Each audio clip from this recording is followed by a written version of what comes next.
اصل معجزہ کسے کہتے ہیں؟ جسے کوئی نبی چیلنج کے ساتھ پیش کرتا ہے کہ یہ ہے میری رسالت کا ثبوت، آؤ مقابلہ کر لو۔ حضرت موسیٰ علیہ السلام کے جو اصل معجزے تھے وہ دو تھے۔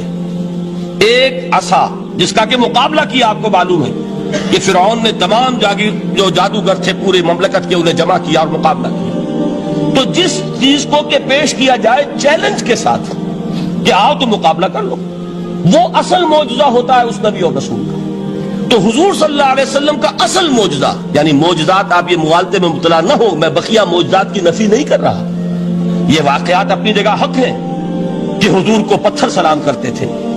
حضور صلی اللہ علیہ وسلم جس کھجور کے تنے کے ساتھ ٹیک لگا کر خطبہ دیا کرتے تھے، جبکہ ابھی مسجد نبی میں ممبر نہیں بنا تھا، جب تعداد زیادہ ہو گئی مسلمانوں کی اور ضرورت محسوس ہوئی کہ ذرا بلند مقام پر کھڑے ہو کر آپ خطبہ ارشاد فرمائیں، تو پھر وہ ممبر بنا کر رکھا گیا۔ پہلے مرتبہ جب آپ ممبر پر چڑھ رہے تھے خطبہ دینے کے لیے، تو اس کھجور کے سوکھے تنے میں سے ایسی آواز آئی جیسے کوئی بچہ بلک بلک کر رو رہا ہو کہ وہ سعادت جو مجھے حاصل رہی تھی آج تک میں محروم ہو گیا۔ تو یہ انبیاء کا مقام ہے۔ مولانا روم نے اسی لیے کہا ہے۔ ویڈیو شروع کرنے سے پہلے ایک گزارش ہے، اگر آپ ہمارے چینل پر نئے ہیں تو سبسکرائب ضرور کریں اور ڈاکٹر اسرار احمد رحمت اللہ علیہ کے لیے سورہ فاتحہ پڑھ کر کامنٹ میں آمین لکھنا نہ بھولیں۔ شکریہ۔ یہ فلسفی کو منکر حنانہ است، از حواس انبیاء بیگانہ است۔ فلسفی اور عقلیت پرست انسان وہ تو حنانہ کا انکار کر دے گا، کیسے ممکن ہے سوکھا تنا اور اس کے اندر سے بچے کی طرح بلکنے کی آواز آئے، لیکن یہ اس لیے کہ وہ انبیاء کے خصوصی احوال جو ہے ان کو جانتا نہیں۔ اس قسم کے خرق عادت واقعات حضور کی زندگی میں بھی بے شمار ہوئے، لیکن حضور کا وہ معجزہ جس میں تحدی کے ساتھ چیلنج کے انداز میں کہا گیا کہ آؤ مقابلہ کرو، وہ صرف اور صرف قرآن ہے۔ چنانچہ آپ سورہ بنی اسرائیل میں دیکھیں گے، قُلْ لَئِنِ اجْتَمَعَتِ الْإِنسُ وَالْجِنُّ عَلَىٰ أَن يَأْتُوا بِمِثْلِ هَٰذَا الْقُرْآنِ لَا يَأْتُونَ بِمِثْلِهِ وَلَوْ كَانَ بَعْضُهُمْ لِبَعْضٍ ظَهِيرًا۔ اے نبی چیلنج کر دیجئے، اگر تمام انسان اور تمام جن مل کر یہ چاہیں کہ اس قرآن جیسی کوئی تصنیف کر دیں، تو چاہے وہ ایک دوسرے کا کتنی بھی اس میں مدد کریں اور تعاون کریں، وہ ہرگز قرآن جیسی کتاب تصنیف نہیں کر سکتے۔ اس سے آگے بڑھ کر یہ بات کہی گئی، اچھا پورا قرآن نہیں لا سکتے، اس قرآن کی طرح کی 10 صورتیں ہی تصنیف کر لو۔ جب اس کا بھی جواب نہیں دیا گیا تو جسے کہتے ہیں برسبیل تنزل، اور پنجابی میں کہتا ہے کہ برے کو گھر تک پہنچانا، وہ برے کو گھر تک پہنچانے کے لیے فرمایا ایک صورت ہی بنا لاؤ۔ یہ سورہ ہود میں اور سورہ یونس میں یہ مضمون آیا، اور پھر سورہ بقرہ میں ہجرت کے بعد جو پہلی سورت نازل ہوئی اس میں پھر اس کو دہرا دیا گیا، وَإِن كُنتُمْ فِي رَيْبٍ مِّمَّا نَزَّلْنَا عَلَىٰ عَبْدِنَا فَأْتُوا بِسُورَةٍ مِّن مِّثْلِهِ وَادْعُوا شُهَدَاءَكُم مِّن دُونِ اللَّهِ إِن كُنتُمْ صَادِقِينَ۔ کہ اگر تمہیں کوئی شک ہے اس کتاب کے بارے میں جو ہم نے نازل فرمائی ہے، شک کیا ہوگا؟ شک اسی بات میں ہوگا کہ شاید یہ محمد کا اپنا کلام ہے صلی اللہ علیہ وسلم، یا کوئی اور انسان ہے جو انہیں سکھا پڑھا رہا ہے۔ اگر تمہیں اس نوعیت کا کوئی شک ہے تو اس جیسی ایک صورت بنا لاؤ، فاتو بسورۃ من مثلہ۔ اور نوٹ کیجئے گا سورۃ العصر بھی صورت ہے، سورۃ الکوثر بھی صورت ہے، 3 آیات بھی اگر ایسی تم تصنیف کر کے لے آؤ تب تو تمہیں کچھ شک کرنے کا حق حاصل ہوگا، اور اگر نہیں کر سکتے تو جان لو فَإِن لَمْ تَفْعَلُوا وَلَن تَفْعَلُوا۔ پھر اگر تم ایسا نہ کر سکو اور ہرگز نہیں کر سکو گے، ذرا چیلنج کا انداز دیکھیے کہ ہرگز نہیں کر سکو گے، فَاتَّقُوا النَّارَ الَّتِي وَقُودُهَا النَّاسُ وَالْحِجَارَةُ، ڈرو اس آگ سے جس کا ایندھن بنیں گے انسان اور پتھر۔ اب اس بات کو سمجھیے کہ تاریخی حقیقت ہے یہ، جس کا کوئی کافر انکار نہیں کر سکتا، کہ وہ کوئی شخص اس چیلنج کو قبول کرنے کی جرات نہیں کر سکا۔ اگر جھوٹ موٹ کو بھی کوئی کھڑا ہو جاتا اور کہتا کہ ٹھیک ہے میں نے یہ ایک صورت بنائی ہے اور میرا دعویٰ یہ ہے کہ یہ قرآن جیسی ہے، تو ایک کنٹروورسی تو پیدا ہو جاتی نا۔ کچھ لوگ چاہے کہتے کہ نہیں یہ قرآن کے سطح کی نہیں ہے، لیکن یہ کہ اس کا دعویٰ تو ہو جاتا۔ لیکن تاریخ یہ بتا رہی ہے کہ سرے سے کسی شخص نے اس کی جرات نہیں کی، اس درجے وہ قرآن سے مرعوب ہوئے۔ تو حضور کا سب سے بڑا معجزہ جو آج تک زندہ ہے، اس کو ذہن میں رکھیے، میں نے جو حضرت موسیٰ حضرت عیسیٰ کے معجزات گنوائے ہیں وہ در حقیقت ان کی اپنی ذات کے ساتھ تھے۔ ید بیضا موسیٰ کے ساتھ تھا، عصا معجزہ اس وقت تھا جب موسیٰ کے ہاتھ میں تھا، اس کے بعد کئی 100 برس تک وہ صندوق سکینہ جو ہے، تابوت سکینہ، اس میں وہ عصا رکھا رہا، لیکن اب وہ معجزہ نہیں تھا، وہ سوکھی لکڑی تھی، اس کے سوا کچھ نہیں. تو تمام انبیاء اور رسول کے معجزے ختم ہو گئے، وہ ان کی ذات کے ساتھ تھے. محمد الرسول اللہ کی رسالت دائمی ہے تا قیام قیامت، لہذا معجزہ بھی آپ کا دائمی ہے، وہ معجزہ آج بھی موجود ہے. البتہ میں ادھر ضرور توجہ دلاؤں گا کہ قرآن مجید کے اعجاز کے 3 پہلو ہیں. پہلا پہلو، اور زیادہ تر اسی کی طرف توجہ زیادہ ہوئی ہے، وہ ہے قرآن کی فصاحت، بلاغت، ادبیت، اس کی چاشنی. ظاہر بات ہے کہ اس کا شعور اور ادراک صرف عربوں کو ہو سکتا ہے، بلکہ میرے خیال میں ناراض نہ ہو اہل عرب تو آج کے عربوں کو بھی نہیں ہو سکتا.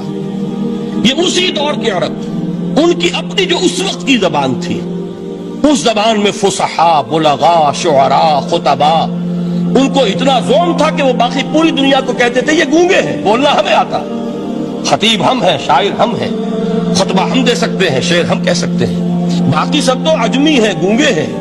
ان کے اندر نہ فصاحت ہے، نہ بلاغت ہے، نہ ان کے کلام میں چاشنی ہے، نہ اس کے اندر کوئی شکو ہے.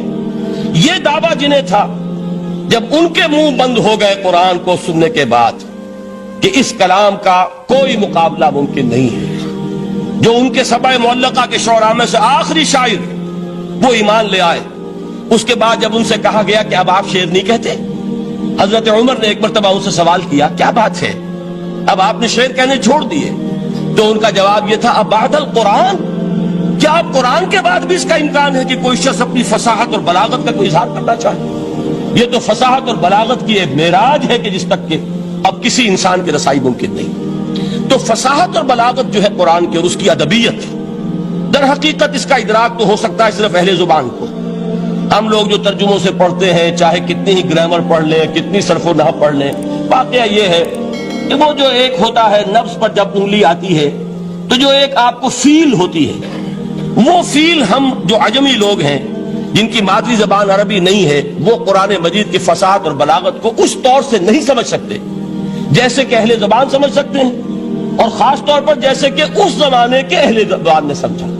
آج چونکہ عربی زبان ویسے تو جو اس کی فصیح لینگویج ہے وہ جو کہ تو اپنی اصل پر قائم ہے، اور وہ اسی قرآن کے طفیل اور قرآن کے صدقے قائم ہے. ورنہ دنیا میں کوئی دوسری زبان نہیں ہے کہ جو 1500 برس تک اتنی پیور رہ جائے، اس میں تبدیلی آتی ہے.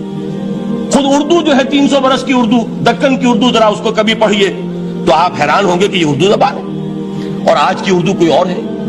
یہ صرف 200-250 برس کے اندر یہ انقلاب اردو میں ہو چکا ہے. عربی زبان 1500 برس سے وہ قائم ہے اپنی اسی جگہ پر، اور وہ صرف قرآن کا اعجاز اور قرآن کا صدقہ ہے. لیکن باقی جو اصل میں بولی جانے والی زبانیں ہیں وہ بہت بدل چکی ہیں. لہذا تمام اہل عرب کے لیے بھی اب قرآن کے اس پہلو کو صحیح طور پر سمجھنا ممکن نہیں.